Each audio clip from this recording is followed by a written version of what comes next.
All मेरा नाम है लक्की माथुर और जैसे कि आप सब जानते हैं हम अपनी साइंस की एनसीईआरटी पढ़ रहे हैं क्लास 6 की और उसी में हम आज का चैप्टर कंटिन्यू करेंगे। आप सब जानते हैं कि मेरा नाम लक्की माथुर है। सबसे पहले मैं आपको अपना इंट्रोडक्शन दे दूं। माय नेम इज़ लक्की माथुर और जैसे कि आप सब जानते हैं कि हम स्टार्टिंग के 7 चैप्टर कंप्लीट कर चुके हैं और आज जो हम चैप्टर देखेंगे वो है हमारा चैप्टर नंबर 8। ठीक है, तो चैप्टर नंबर 8 में हम क्या देखने वाले हैं, चलिए हम देख लेते हैं एक बार कि हमारा चैप्टर 8 क्या कहता है। हमारा चैप्टर नंबर 8 जो है वो है हमारा बॉडी मूवमेंट्स, यानी आपकी बॉडी के जो भी मूवमेंट्स हैं, यानी आप अगर एक हाथ भी उठा रहे हैं तो वो किस का वजह से हो रहा है, किसकी हेल्प से आप हाथ उठा पा रहे हैं, किसकी हेल्प से आप हाथ नहीं उठा पा रहे। अगर वो चीज़ आपके हाथों में या आपके शरीर में नहीं होती तो वो क्या होता। अगर आप अपने घुटने मोड़ पा रहे हैं, अपनी कोहनी मोड़ पा रहे हैं तो उसके पीछे रीज़न क्या है, ये सारी स्टडी हम आज किस चैप्टर में देखेंगे, चैप्टर नंबर 8 में देखेंगे। तो चलिए ठीक है, आई होप कि आप सब रेडी हैं। तो चलिए आज की क्लास को हम स्टार्ट कर लेते हैं। ओके स्टूडेंट्स, आप डे टू डे में अपनी बहुत सारी एक्टिविटीज़ करते हैं, राइट। कोई आप अगर एक हाथ से लिख भी रहे हैं या आप ज़रा सा हाथ भी हिला रहे हैं, फिंगर टच भी कर रहे हैं किसी से, this all are called what, this are the movements, right. कोई भी मूवमेंट आप अगर छोटे से छोटा मूवमेंट भी कर रहे हैं तो वो आपका बॉडी का मूवमेंट ही है जो आप कर रहे हैं। ठीक है, डे टू डे में आप बहुत सारी चीज़ें देखते होंगे, जैसे आप लिख रहे हैं तो लिखने में क्या आपका हाथ कोई भी बॉडी का पार्ट मूव कर रहा है, ऑब्वियसली कर रहा है। यू नो डैट कि लिखने में हमारा हाथ मूव करता है, हम बिना हाथ के लिख नहीं सकते हैं, है ना। या तो हम अपने किसी भी फ्रेंड को या कुछ भी चीज़ हमें देखनी है तो हम अगर हमारे वो पीछे है वो चीज़ तो हम क्या करते हैं, हम मुड़ के आसानी से अपनी नेक को आगे पीछे घुमा के क्या कर सकते हैं, अपने आगे पीछे की चीज़ों को देख सकते हैं। तो ये सारी चीज़ें क्या है, ये सारी चीज़ें हमारी वही तो हैं कि हमारे मूवमेंट्स ही तो हैं कि जिसकी वजह से हम अपनी गर्दन को रोटेट कर सकते हैं, अपने हाथ को चला सकते हैं, हम चल सकते हैं, दौड़ सकते हैं। जैसा मूवमेंट आपकी ह्यूमन बॉडी में होता है सेम एज मूवमेंट प्लांट्स में भी होता है और एनिमल्स भी होता है। तो आज हम इस चैप्टर में जो स्टडी करेंगे वो मेनली हम ह्यूमन की करेंगे और एनिमल्स की करेंगे। प्लांट्स के में किस टाइप का मूवमेंट होता है वो मैं आपको साथ के साथ हल्का सा एक व्यू दे दूंगी कि प्लांट्स में किस टाइप का मूवमेंट होता है। ठीक है, तो ये तो हमने जान लिया कि हम अपनी लाइफ में कोई भी अगर डे टू डे एक्टिविटीज़ कर रहे हैं तो उसके लिए हमारा कोई ना कोई मूवमेंट या कोई ना कोई बॉडी पार्ट इन्वॉल्व होता ही है। बिना बॉडी पार्ट के इन्वॉल्वमेंट के हम कोई भी मूवमेंट हमारा संभव नहीं है। ठीक है, तो चलिए अब हम पहले जो देखते हैं, हम देखते हैं ह्यूमन बॉडी और उसका मूवमेंट्स को। ठीक है, आप सब जानते हैं ह्यूमन बॉडी और मूवमेंट, जैसे आप कोई भी चीज़ आसानी से मोड़ रहे हैं, अपनी कोहनी देखिए आप आसानी से इसको मोड़ सकते हैं, राइट। और अपने शोल्डर को आप आसानी से किसी भी डायरेक्शन में घुमा सकते हैं, in all direction you can rotate your shoulders, है ना। और आप अपने अगर घुटने को देखें तो वो भी बैंड हो जाता है इसलिए से। वो किस वजह से हो जाता है, आपके जो है कुछ बॉडी में कुछ जॉइंट्स होते हैं जिसकी वजह से आप इन चीज़ों को बैंड्स कर सकते हैं। ठीक है, आपकी बॉडी में कुछ डिफरेंट प्रकार के जॉइंट्स होते हैं और जॉइंट्स होते क्या है, जॉइंट वो सारी चीज़ें हैं जिनके थ्रू आप अपनी बॉडी को बैंड या रोटेट कर सकते हैं किसी भी डायरेक्शन में। और या तो वो चीज़ कह सकते हैं आप जहाँ पर कोई भी दो पार्ट जो है हमारी बॉडी के वो एक साथ जुड़ते हैं, वो हमारा क्या कहलाता है, वो हमारा जॉइंट कहलाता है, राइट। जहाँ भी हमारी बॉडी के दो पार्ट आपस में जुड़ते हैं और वो ईजिली बैंड हो जाते हैं या ईजिली हम उनको रोटेट कर सकते हैं, this are called joints, this are called joints, right. तो इसके एग्जांपल जैसे मैंने आपको दिया, आप अपने शोल्डर को किसी भी डायरेक्शन में रोटेट कर सकते हैं, आप अपनी एल्बो को ऊपर नीचे कर सकते हैं, आप अपने पैरों को मोड़ सकते हैं, राइट। तो दिस और आर कॉल्ड जॉइंट्स। अब हम जो देखेंगे वो हम ये देखेंगे कि हमारे जॉइंट्स हैं कितने टाइप के, राइट। अब हमारे जॉइंट्स कितने टाइप के हैं, हमारे जॉइंट्स 4 टाइप के हैं। वैसे तो हमारे जॉइंट्स और भी टाइप के होते हैं बट हम मेनली जो इस चैप्टर में आपको देखने वाले हैं वो हम 4 टाइप्स के जॉइंट्स देखेंगे जो हम इस चैप्टर में देखेंगे। ठीक है, हमारा सबसे पहला जॉइंट जो आता है वो हमारा आता है बॉल एंड सॉकेट जॉइंट। कौन सा जॉइंट आता है, बॉल एंड सॉकेट जॉइंट। ठीक है, बॉल एंड सॉकेट जॉइंट आपको मेनली कहाँ देखने को मिलता है, बॉल एंड सॉकेट क्या समझ रहे हैं आप? एक बॉल होगी, एक कोई सॉकेट होगा जिसमें वो बॉल घुसी होगी, ठीक है। इसका सबसे अच्छा एग्जाम्पल आप जो देख सकते हैं ना अपने शोल्डर में, देखिए कोई भी ऐसी दो बोन्स जहाँ पर दो बोन्स एक के अंदर घुसी होगी। कोई भी आप देखते हैं ना कि कोई अगर होलो चीज़ लीजिए, ठीक है, कैसे एग्जाम्पल दूँ, जैसे आप एग्जाम्पल लीजिए एक कटोरी है आपके पास, ठीक है, आपको उल्टा करिए उस कटोरी को और उस कटोरी में कोई भी चीज़ आपको फिट करनी है ना, तो आप कैसे करोगे? उस कटोरी में फिटिंग के लिए उसके साइज़ की कटोरी लोगे जिस चीज़ को आपको फिट करनी है, जिससे कि वो चीज़ उसमें पूरी तरीके से फिट हो जाए, राइट। तो कोई भी चीज़ जब हमारी दूसरी चीज़ में फिट हो रही है तो ये जो जॉइंट आता है ये हमारा कौन सा आता है? बॉल एंड सॉकेट जॉइंट में आता है। यानी एक बॉल है जिसे हमें सॉकेट में फिट करना है, ठीक है। जैसे हमारा शोल्डर है, ठीक है, शोल्डर को देखिए आप अपने शोल्डर को ईजिली क्या कर रहे हैं, आपके शोल्डर्स की जो बोन है वो एक दूसरे में क्या है?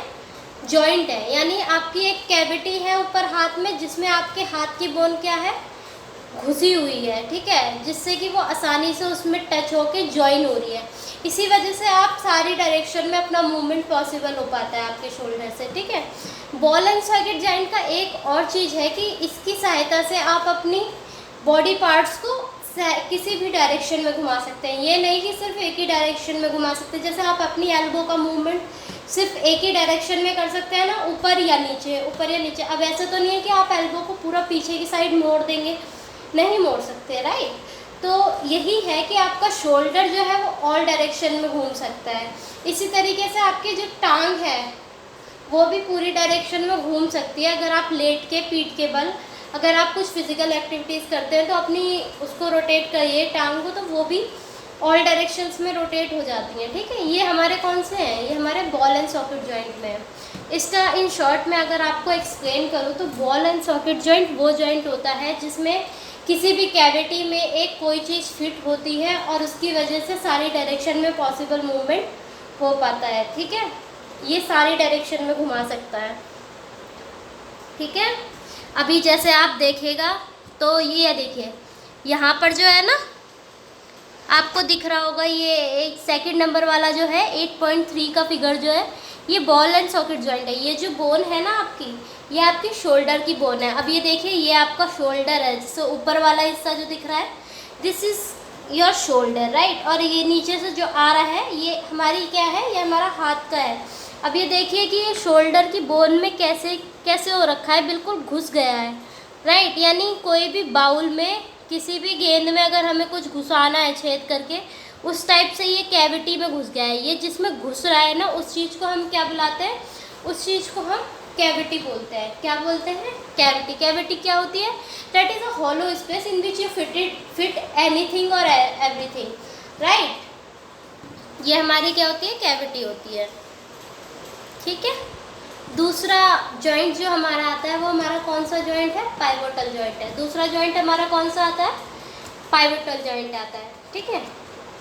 अब आप देखिए कि पाइवोटल जॉइंट्स कौन से जॉइंट्स होते हैं? जो आपकी नेक आप घुमा पाते हैं ना इधर उधर, जैसे आगे पीछे या ऊपर नीचे आप जो अपनी नेक कर पाते हैं, वो किस वजह से होता है? वो पाइवोटल जॉइंट होता है। आपकी गर्दन और हेड के बीच में जो जॉइंट होता है वो होता है पाइवोटल जॉइंट।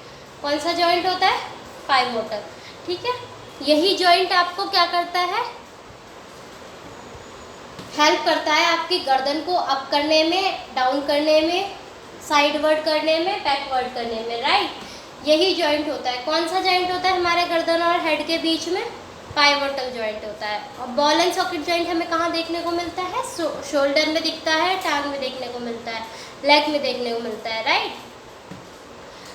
पाइवोटल जॉइंट में कुछ ऐसे रिंग टाइप के होते हैं, जैसे आपको मैं दिखा दूँ, पिक्चर्स में मैंने दे रखी हैं सारी, आप देखिएगा कि मैंने शायद पाइवोटल की नहीं डाली है यहाँ पर, आई थिंक मैं भूल गई हूँ। कोई दिक्कत नहीं है, मैं आपको बाद में दिखा दूँगी, ठीक है। फिर कभी जब हम रिवीजन करेंगे क्लास का तो मैं आपको पाइवोटल जॉइंट कैसा होता है वो मैं आपको दिखा दूँगी, ठीक है ना।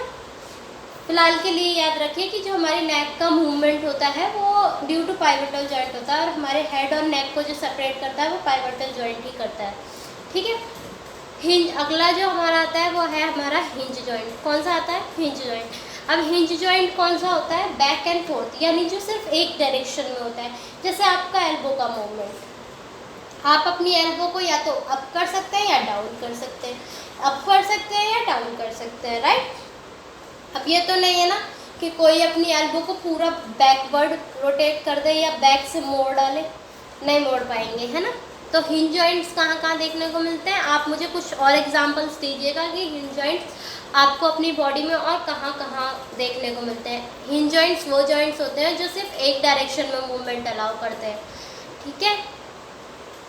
ओके ओके, चलिए अगला देखते हैं हम। अगला जो हमारा जॉइंट आता है वो होता है हमारा फिक्स जॉइंट। जैसे आपने अपना स्कल देखिए, जो आपका स्कल है ना, देखिए फिगर नंबर जो तीसरी है ना, ऊपर से तीसरी जो फिगर है उसको ध्यान से देखिए। ये है आपका क्या, ये आपका स्कल है, राइट। ये स्कल जो है आपका, इसमें आपको कुछ दिख रहे होंगे ना, ये लाइन लाइन सी, ये क्या है, ये हमारे फिक्स जॉइंट्स है, यानी ऐसे जॉइंट्स जिनको आप हिला नहीं सकते, ठीक है। अगर आप उनको छुएंगे ना तो वो आपको मोड़ नहीं सकते, मुड़ नहीं सकते। ऐसी चीज़ जो ऑलरेडी फिक्स्ड है अपनी जगह पर, वो क्या होते हैं, हमारे फिक्स जॉइंट्स होते हैं, राइट, जिनको हम हिला नहीं सकते, इधर से उधर मोड़ नहीं सकते, ठीक है। तो हमने 4 टाइप्स के जॉइंट, सबसे पहले हमने क्या पढ़ा है, जॉइंट क्या होता है, दूसरा क्या पढ़ा है कि कितने टाइप के हमने जॉइंट्स देखे हैं, ठीक है। हमारी बॉडी को जो शेप देती है ना चीज़, वो उस चीज़ को हम क्या कहते हैं, स्केलेटन कहते हैं। अगर स्केलेटन नहीं होगा, अगर कंकाल तंत्र नहीं होगा हमारी बॉडी के पास, तो फिर हमारी बॉडी को कोई भी शेप मिलना नामुमकिन है, ठीक है। आपकी जो ये बॉडी शेप दिखती है, it's all due to skeleton, it's all due to skeleton, right. अगली चीज़ देखिए, आप डायग्राम में देखिएगा, जैसे मैंने आपको हिंज जॉइंट्स भी दिखा सकता है, ये आपका नी का है, ठीक है। ये जो आप घुटना होता है ना, घुटना आप जो मोड़ते हैं, ये भी आप सिर्फ एक ही डायरेक्शन में मोड़ पाते हैं, या तो डाउन कर सकते हैं या आप इसे स्ट्रेट कर सकते हैं, इसको आप उल्टा नहीं मोड़ सकते, राइट। तो ये आपको हिंज जॉइंट दिखा रखा है मैंने, बॉल एंड सॉकेट जॉइंट दिखा दिया, फिक्स जॉइंट दिखा रखा है, और ये पेल्विक बोन्स वो वाली बोन्स होती हैं जिसके थ्रू आप बैठते हैं, यानी हिप्स की जो बोन है ना, वो आपकी कौन सी होती हैं, पेल्विक बोन होती हैं। हिप्स की बोन आपकी पेल्विक बोन्स होती हैं। ये शोल्डर बोन्स जो होती हैं, ये हमने अभी बॉल एंड सॉकेट में भी देखा था। अब जिसके अंदर ये जा रही हैं, एक दूसरे में जा रही है ना, यानी जॉइंट तो वो हो गया जहाँ से ये ज्वाइन कर रही है, लेकिन अंदर जा क्या रहा है एक दूसरे के, जो अंदर जा रहा था वो हमारी क्या थी, वो हमारी बोन थी, जिन्हें हम बेंड नहीं कर सकते, ठीक है। तो अगला टॉपिक हमारा यही है कि बोन क्या होती है, सॉरी, अगला टॉपिक हमारा यही है कि बोन्स क्या होती है, यानी हड्डियाँ हम किसे कहते हैं, अस्थियाँ क्या होती हैं, ठीक है। बोन हमारे वो हार्ड स्ट्रक्चर होते हैं जिनको हम मोड़ नहीं सकते, जिनको हम रोटेट नहीं कर सकते, राइट। तो बोन्स हमारी क्या हो गई, जिनको हम मोड़ नहीं सकते, जिनको हम रोटेट नहीं कर सकते, this are the hard structures. बहुत सारी बोन्स होती हैं, आप बताइए एक ह्यूमन में कितनी बोन्स पाई जाती हैं, 206 पाई जाती है, राइट। एक ह्यूमन बॉडी में कितनी बोन्स पाई जाती हैं, 206 पाई जाती हैं। यही आप मुझे आंसर दीजिएगा कमेंट सेक्शन में कि चिल्ड्रन में जो न्यूबॉर्न बेबी होता है उसमें bones as compare to human ज़्यादा होती है या कम होती है, इसका आंसर आप मुझे बताइएगा, और होती है तो कितनी होती हैं ये भी बताइएगा, ठीक है ना। ओके, अब अगले जो, अगर आप देखिए, आप ना ज़ोर से एक बार सांस लीजिए, ठीक है, सांस भरिए अंदर और उसे रोक दीजिए। आपको फील होता है ना कि आपकी जो चेस्ट में है कुछ चीज़ आपकी कॉन्ट्रैक्ट हुई है, कुछ चीज़ जब आप सांस छोड़ते हैं रिलैक्स हुई है। वो जो कॉन्ट्रैक्ट हो रहे हैं ना, उस टाइम पे अगर आप अपने चेस्ट के पास हाथ लगा के देखें तो आपको बहुत सारे जो है वो बोन्स प्राप्त होती हैं, राइट, पेयर्स ऑफ बोन्स प्राप्त होती हैं दोनों साइड में। वो जो हमारी बोन्स फील होती है ना हमें, वो हमारी क्या होती है, रिब्स होते हैं। क्या होते हैं, रिब्स। और रिब्स हमेशा हमारे किस में होते हैं, पेयर्स में होते हैं, यानी एक साइड आपके 12 होंगे और दूसरी साइड आपके 12 होंगे, ठीक है ना। तो जब भी आप अपने चेस्ट के मिडल में प्रेस करेंगे, यानी एक लंबी सांस लेके रोकिए, उस टाइम पे सेम टाइप पे आपको रिब्स काउंट करने का मौका मिलेगा, ठीक है ना, जो उस टाइम पे बैंड होते हैं, राइट। और ये रिब्स ही क्या करते हैं, आपके जो ये बीच में बोन होती है ना चेस्ट में मिडल में, जैसे आप ये देखिए ना स्ट्रक्चर में मैं आपको दिखा देती हूँ। जैसे ये देखिए फिगर नंबर जो आपको चौथा नंबर का फिगर दिख रहा है ना, ये आपकी क्या है, ये आपके रिब्स हैं। इसमें ये जो मिडल में हड्डी जा रही है ना, यही जो दोनों साइड के रिब्स हैं उसको क्या कर रहा है, ज्वाइन कर रहा है। ये रिब्स ऐसे होते हैं कि ये एक बॉक्स का बना लेते हैं, ठीक है। और दोनों साइड 12-12 होते हैं। कितने होते हैं, 12-12 होते हैं। कितने रिब्स होते हैं हमारे दोनों साइड, 12 रिब्स होते हैं, राइट। ओके, हमारे जो 12 भी होते हैं, 12 रिब्स इधर होते हैं हमारे लेफ्ट साइड में, और 12 रिब्स हमारे किस साइड होते हैं, राइट साइड में होते हैं, ठीक है ना। तो ये हमारे क्या हो गए, रिब्स। जो भी चेस्ट में हमें बोन्स फील होती है दोनों साइड, जब हम कोई भी सांस भरते हैं तो वो हमारी क्या चीज़ फील होती है, हमें बताइए, रिब्स फील होते हैं। क्या होते हैं, रिब्स फील होते हैं, ठीक है ना। जो जब हम सांस लेते हैं तो अंदर चले जाते हैं, जब हम सांस छोड़ते हैं तो बाहर आ जाते हैं, ठीक है ना। और ये हमारी चेस्ट को क्या करते हैं, ज्वाइन करते हैं। चेस्ट को और बैकबोन को एक साथ जोड़ते हैं हमारी, और जोड़ के एक साथ क्या कर लेते हैं, बोन से फॉर्म कर लेते हैं। जो आपकी रीढ़ में हड्डी होती है ना पीछे, रीढ़ की हड्डी जिसे आप कहते हैं, दैट इज़ कॉल्ड बैकबोन। यानी ये जो इसमें आगे बोन लगी है, पीछे जाके ये रिब्स क्या करते हैं, उसी बैकबोन के साथ कंबाइन होकर एक बॉक्स का बना लेते हैं और इसको ज्वाइन कर देते हैं, ठीक है। जो ये बॉक्स सा बन रहा है, इन्हें हम क्या कहते हैं, रिब केज कहते हैं। ये जो 12-12 आपके दोनों साइड दिख रहे हैं ना, इनको अगर हम साइड्स कंबाइन कर दें तो ये क्या हो जाता है, हमारा रिब्स केज हो जाता है। क्या कहते हैं, इस बॉक्स को जो ये फॉर्म करते हैं पूरा गोलाई में, रिब केज कहते हैं, ठीक है। और ये करता क्या है, जो हमारे इंटरनल पार्ट्स है ना, चेस्ट से नीचे के जो पार्ट्स हैं हमारे, उन सबको प्रोटेक्ट करने का काम करता है। क्या करता है, प्रोटेक्ट करने का काम, ठीक है। अगला जो हमारा आता है, आप जैसे आप सीधे खड़े होते हैं, राइट, और फिर आप स्ट्रेट खड़े होके अपनी टॉय फिंगर को यानी पैर की उंगली को टच कीजिए बिना नीज को बेंड किए, तो आपको फील होगा कि आपकी नेक से लेके आपकी बैक तक एक लंबी सी हड्डी जा रही होगी, ठीक है। वो हड्डी आपकी क्या है, बैकबोन है, जिसे हम आम भाषा में रीढ़ की हड्डी के नाम से जानते हैं। सब जानते होंगे, ठीक है। इससे रिलेटेड कई बार कुछ एक्सीडेंट्स वगैरह होते हैं तो बहुत लोगों की रीढ़ की हड्डी डैमेज हो जाती है, जिसकी वजह से आप चल नहीं पाते हैं, ठीक है ना। ये हमारी बैकबोन होती है जिसकी वजह से हम चल नहीं पाते कई बार, ठीक है ना।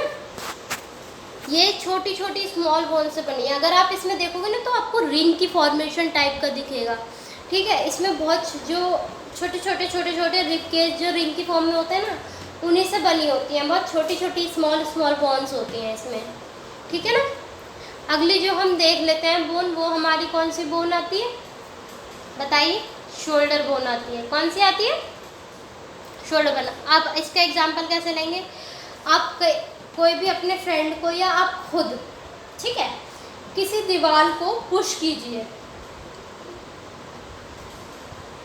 आप खुद या आपके फ्रेंड कोई जब दीवार को पुश करता है तो आपको फील होंगी आपके शोल्डर में 2 बोन्स, ठीक है। उस टाइम पे आपको अपने शोल्डर में 2 बोन्स खुद फील होती है। कोई एक गड्ढा सा नज़र आता है ना, वो गड्ढा वही है जिसमें मैंने आपको बताया था बॉल एंड सॉकेट जॉइंट में कैविटीज़, वो गड्ढा ही है। वो हमारी क्या है, शोल्डर बोन्स है जो एक दूसरे में जा रही हैं, राइट। वो हमारी कौन सी बोन्स है, शोल्डर बोन्स है। पेल्विक बोन्स हमारी कौन सी हो गई, जो हमारी हिप्स की बोन्स हैं, this are called pelvic bones, जिनकी वजह से आप बैठ पाते हैं, आपका बैठना पॉसिबल है। कहते हैं ना कई बार किसी की अगर हिप्स की हड्डी टूट जाती है तो वो बैठने में दिक्कत क्रिएट होती है, वो बेड पे लेट जाता है। यही रीढ़ की हड्डी का भी काम है कि अगर रीढ़ की हड्डी डैमेज हो जाती है या कहीं से भी थोड़ा बहुत वो हो जाता है ना, टूट जाती है, तो बेड रेस्ट दे दिया जाता है, ठीक है ना।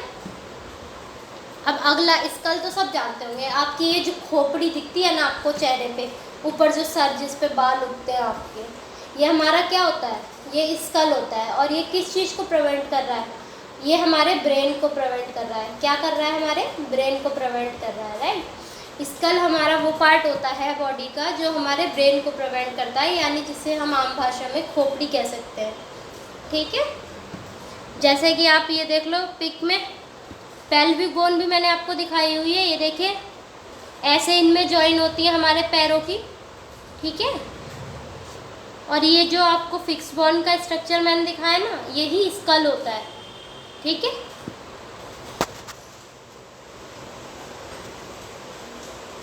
अगला जो आता है, हमारी बॉडी में सिर्फ ये तो नहीं है कि जॉइंट्स ही हैं या फिर बोन्स ही हैं, कार्टिलेज नाम की भी एक चीज़ है जो स्मूथनेस प्रोवाइड करता है, ठीक है।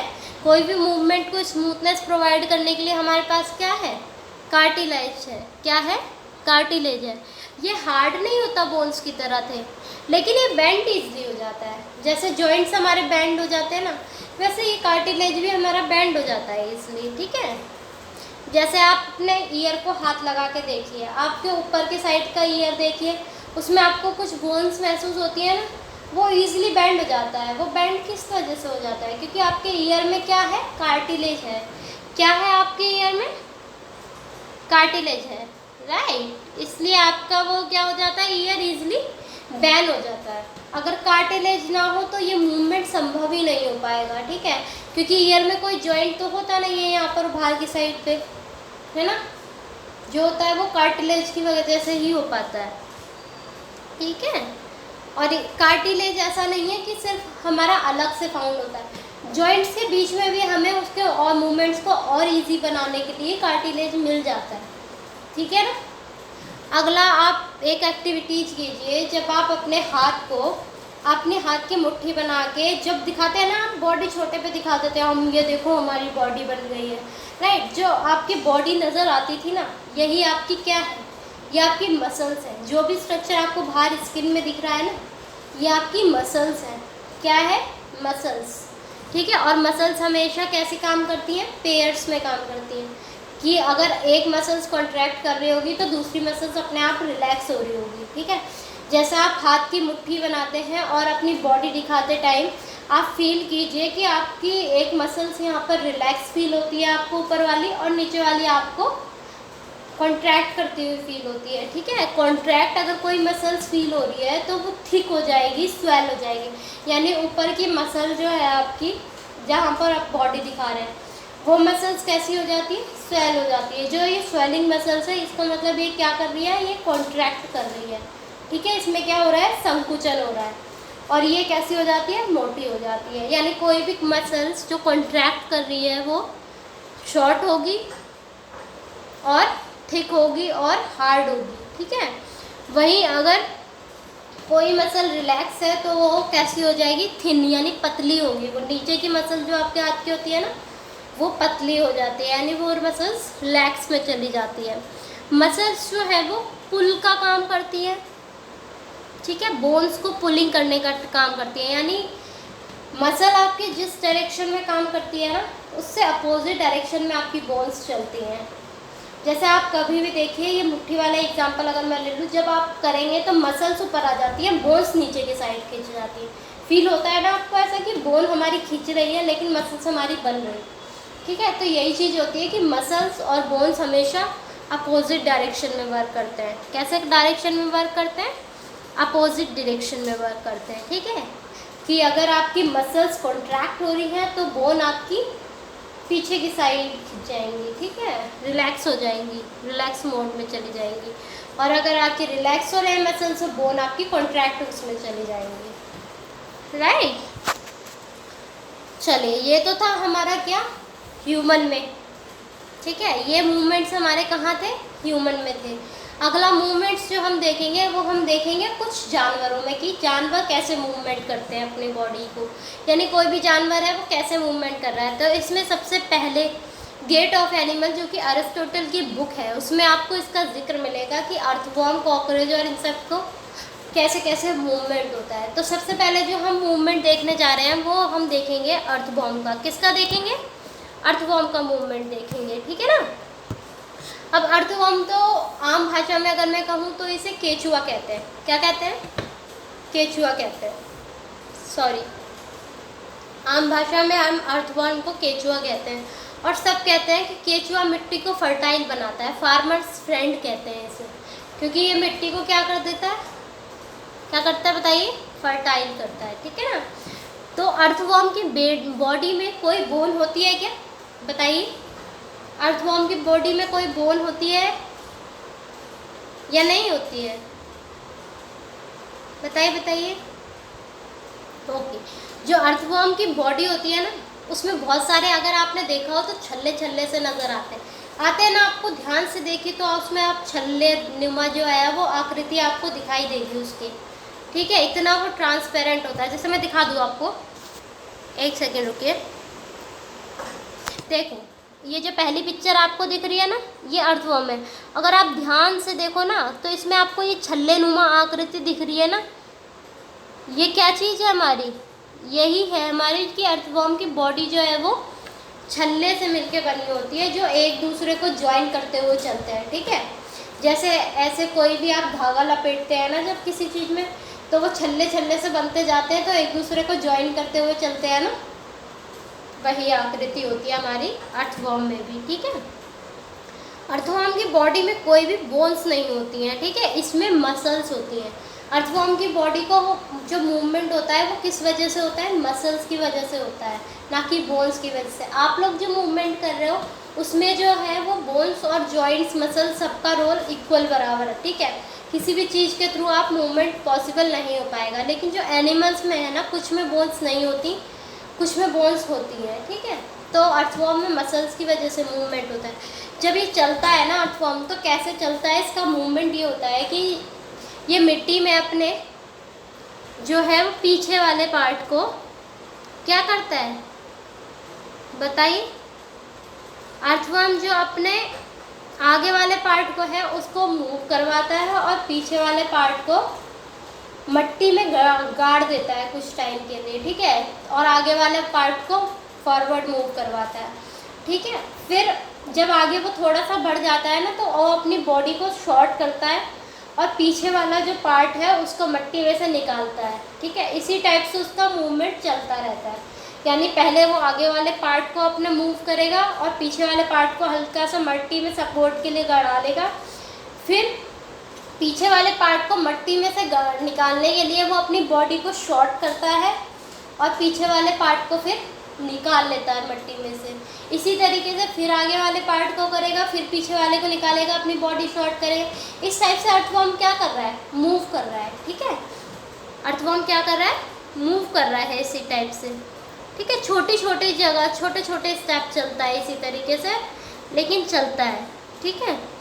तो इसकी मसल्स एक्सपेंड हो रही है, कॉन्ट्रैक्ट हो रही है। यानी जब बॉडी शॉर्ट हो रही है तो क्या हो रही है? इसकी मसल्स कॉन्ट्रैक्ट हो रही है। यानी कोई भी चीज़ अगर साइज़ में शॉर्ट हो रही है तो यानी वो कॉन्ट्रैक्ट हो रही है। साइज़ में अगर बड़ी हो रही है यानी वो रिलैक्स हो रही है। जब ये अपनी बॉडी को शॉर्ट करता है पीछे के एंड को निकालने के लिए मिट्टी में से, तब कॉन्ट्रैक्शन होता है। जब ये रिलैक्स करता है आगे वाले पार्ट को बढ़ाने के लिए, तभी इसकी बॉडी रिलैक्स स्टेट में आ जाती है, ठीक है। इसी के थ्रू ये सॉइल में मूव करता चला जाता है, ठीक है।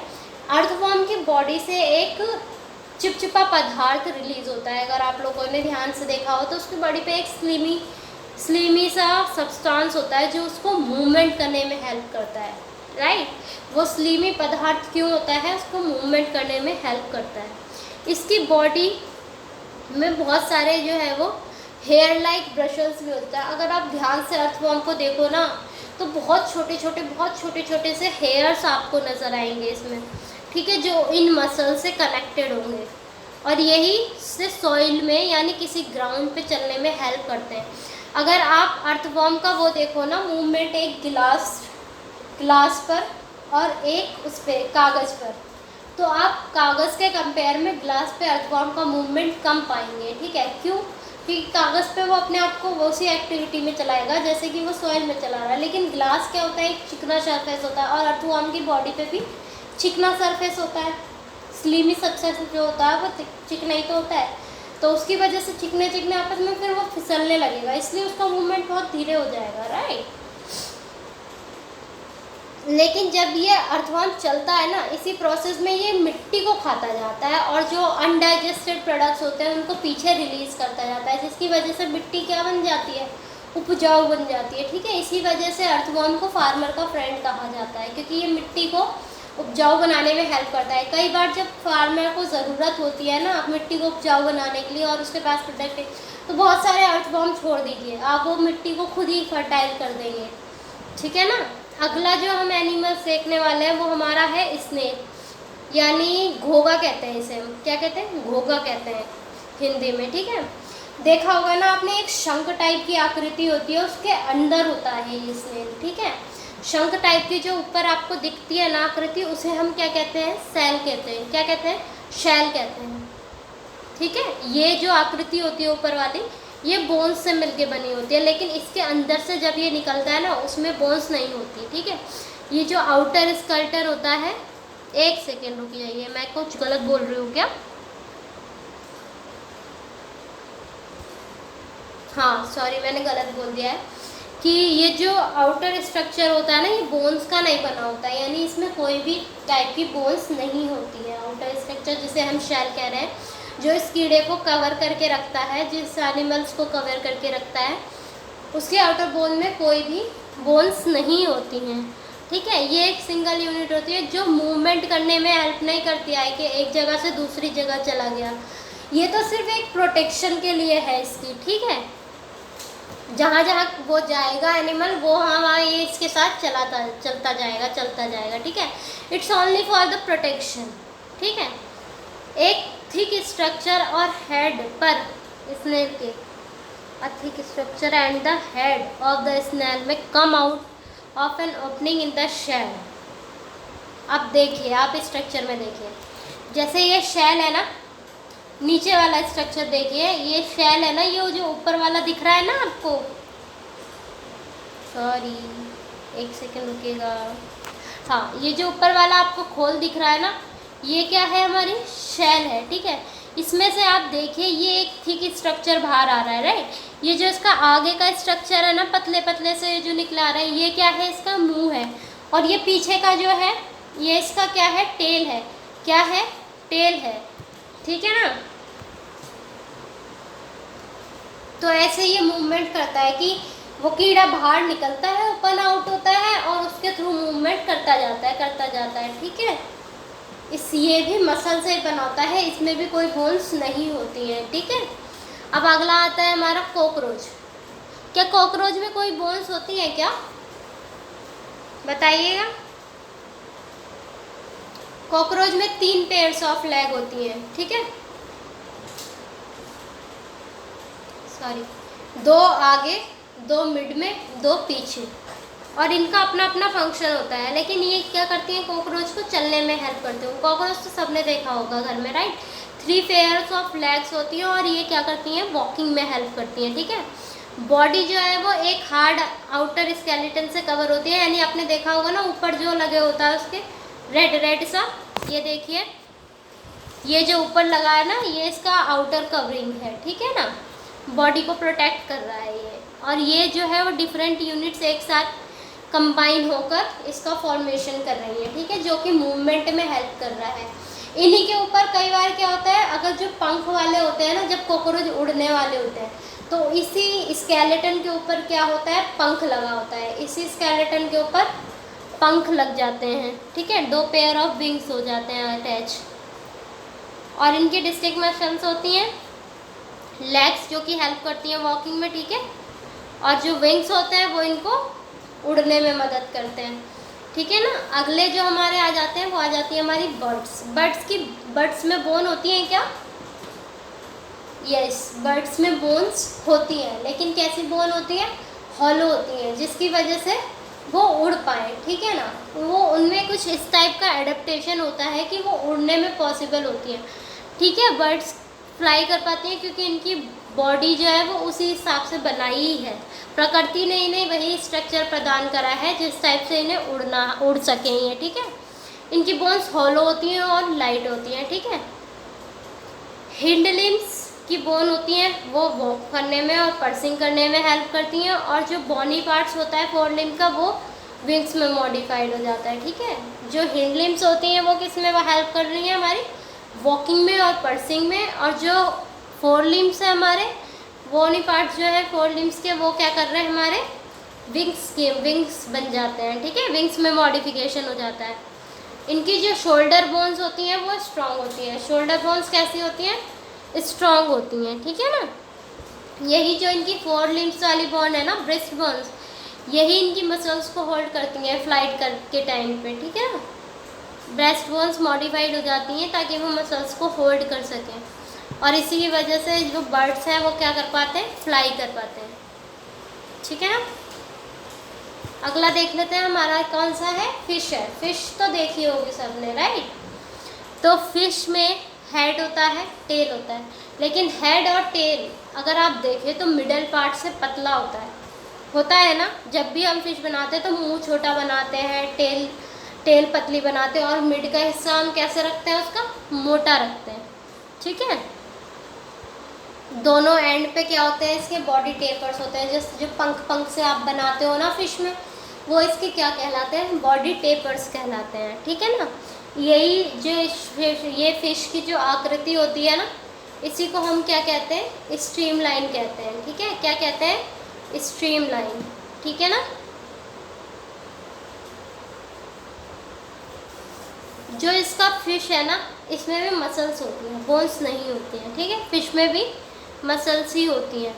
स्विमिंग का दौरान क्या होता है? आप देखिए कि फिश का आगे वाला पार्ट एक डायरेक्शन में कर्व हो जाता है, और पीछे पूंछ वाला पार्ट अपोजिट डायरेक्शन में कर्व हो जाता है, ठीक है ना। तो जब भी फिश स्विमिंग करती है तो मसल्स का जो पहले वाला पार्ट है, फ्रंट बॉडी का पार्ट, वो एक साइड में कर्व हो जाता है, और टेल वाला पार्ट अदर डायरेक्शन में कर्व हो जाता है, ठीक है। जिससे कि एक कर्व सा फॉर्म होता है एस शेप में, ठीक है। एस शेप मान के चलिए आप, एस शेप में एक कर्व फॉर्म होता है, यानी एस शेप में एक साइड आपका फ्रंट पार्ट चल रहा है, दूसरी साइड आपका कौन सा चल रहा है? टेल वाला पार्ट चल रहा है, ठीक है। इसकी वजह से बॉडी में फिर एक अचानक से एक झटका सा लगता है, ठीक है। उस झटके की वजह से फिश आगे को मूव कर जाती है, ठीक है। जब एक पार्ट आपका एक डायरेक्शन में हो रहा है कर्व, दूसरा पार्ट टेल का पीछे डायरेक्शन में हो रहा है, उसी टाइम पर एक अचानक से झटका सा लगता है, जर्क सा लगता है, जिसकी वजह से फिश आगे मूव कर जाती है, ठीक है ना। इसी तरीके से अलग अलग जब भी वो कर्व लेगी, उसी टाइम पे एक झटका लगेगा, और वो आगे आगे क्या करती जाएगी? फिश मूव करती जाएगी, ठीक है। मूवमेंट होता जाएगा उसका। और ये कौन हेल्प कर रहा है? जो पीछे टेल पे इसके बनाते हैं ना, फर से फिन्स कहते हैं जिन्हें, उसकी वजह से ये मूवमेंट पॉसिबल हो पा रहा है, ठीक है।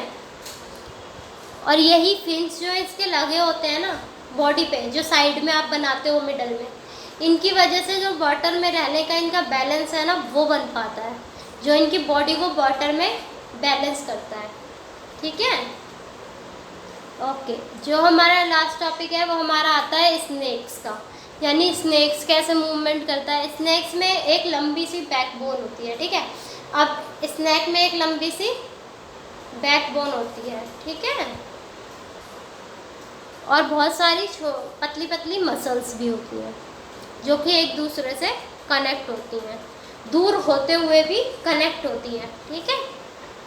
इंटरकनेक्ट करती हैं बोन्स को, रिब्स को और इनकी स्किन को।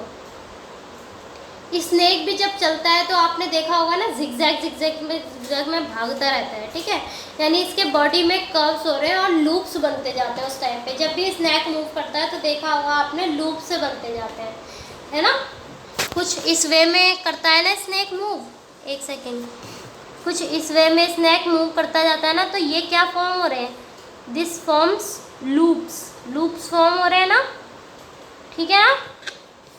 यानी जब भी स्नेक मूव करता जा रहा है तो लूप से फॉर्म होते जा रहे हैं, और वो आगे की तरफ फॉरवर्ड पुश हो जाता है। इन लूप्स, जितनी बार ये लूप्स बनेंगे ना, जितने ज़्यादा, उतनी ही तेज़ी से अपने आप को पुश कर पाता है। जितने जल्दी लूप बनेंगे उतनी ही तेज़ी से ये अपने आप को क्या कर पाएगा? मूव कर पाएगा, ठीक है ना। और स्नेक कभी भी एक स्ट्रेट लाइन में मूव नहीं करता, ये चीज़ ध्यान रखिएगा। ये हमेशा कैसे करता है? लूप्स की फॉर्मेशन करते हुए ही ये मूव कर पाता है, ठीक है। तो ओके स्टूडेंट्स, आज की क्लास को हम यहीं रोकते हैं। आज का चैप्टर हमारा यहीं ख़त्म होता है।